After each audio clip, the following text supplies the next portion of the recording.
in the past. Here the Jews don't like Farrakhan, so they call me Hitler. Well, that's a good name.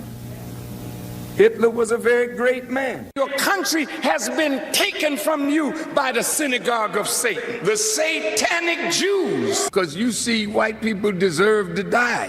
White folks are going down.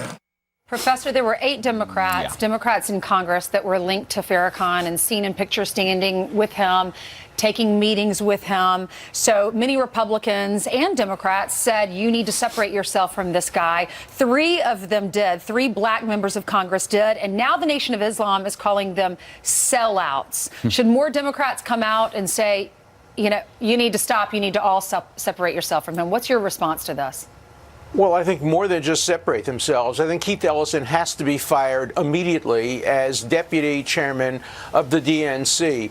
Not only has he become close to Farrakhan, but he's lied to the American public about ending his relationship with Farrakhan. We know that he continued to meet with Farrakhan even after he said he no longer met with him. This is the leadership of the Democratic Party. Farrakhan is a bigot. He is far worse than David Duke. Why?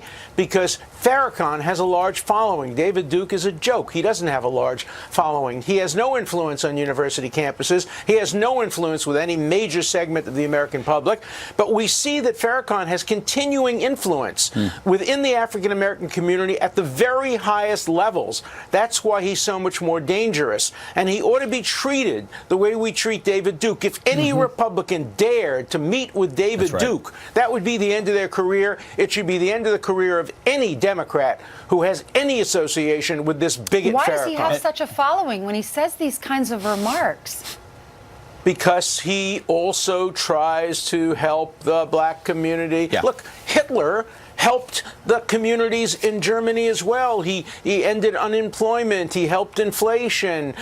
Stalin, the same thing. Every bigot can claim to do some good. Even David Duke has said that, look, he helps energize the American whites. That's all nonsense. Sure. When you're a bigot, you're a bigot. And when you're an anti-Semite, there can be zero tolerance for anti-Semitism. The Democrats have to do something about this. They cannot be associated with this bigot. And race is no excuse. We don't have affirmative action when it comes to bigotry. Whether you're black or white, you cannot be associated with a bigot like Farrakhan. I mean, Professor, you've been clear on this from the beginning. You said you'd leave the party, the Democrat, if Keith Ellison were to become the chair. He's the deputy chair. You remain critical. I think that's a very consistent position.